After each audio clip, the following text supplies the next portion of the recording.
Hi, this is Dr. Andy at Stanford University on a beautiful August Saturday.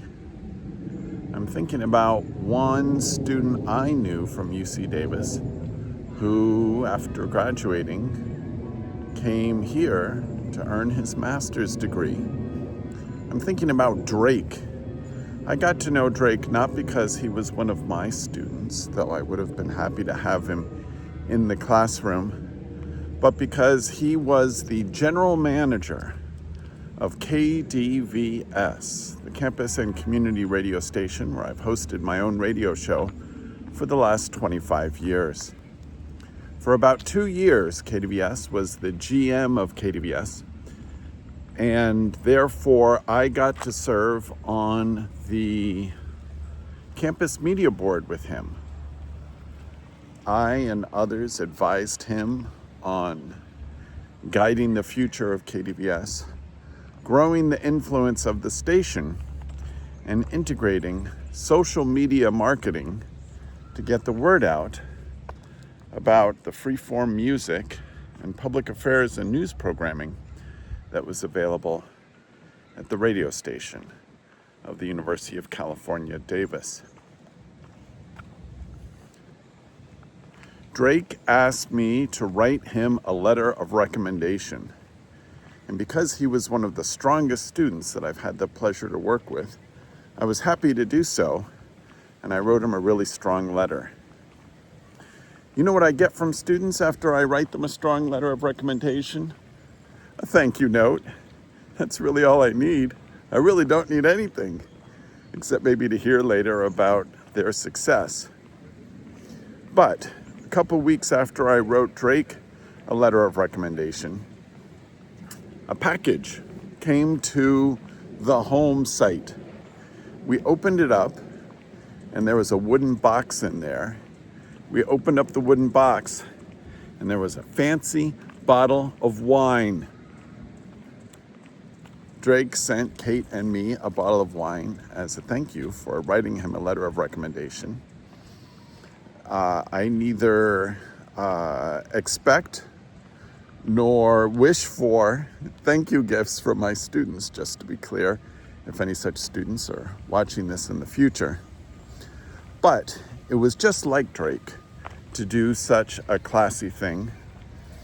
And we waited a number of years for a special occasion, I don't remember what it was now, to open up that bottle of wine.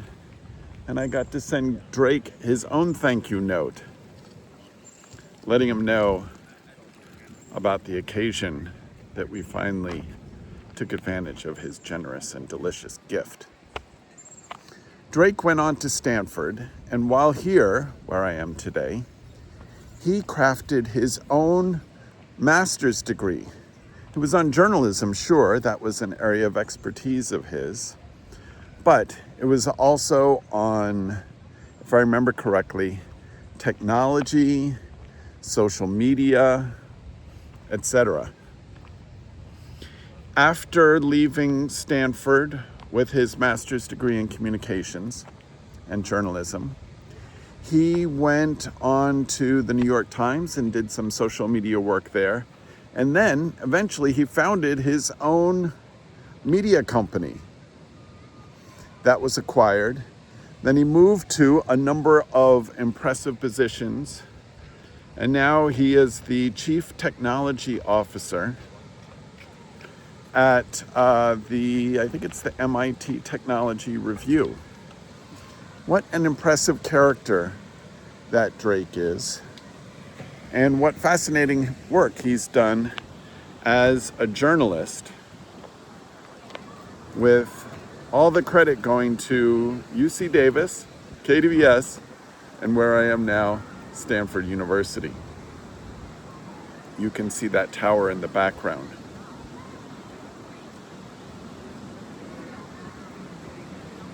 Not only am I impressed with Drake, but so are all the people who have worked with him, who have reported to him, and who read his work on a regular basis. It's difficult to make a career out of journalism in the 2020s, but Drake has done it. And I knew he would. I said so in that letter of recommendation. Drake, it's fun to return to your old stomping grounds here at Stanford and to look around at the different buildings where you've taken classes. Congratulations on all your successes, and thanks to everyone else who's watching this video. UC Davis is a magical place to get started, and you never know what direction it'll send you. Whether it's to the state legislature, a job in New York City, or Stanford University. My name is Dr. Andy, and this is Diary of a Quizmaster. I'm shooting 365 of these remembrances of my favorite and most notable students.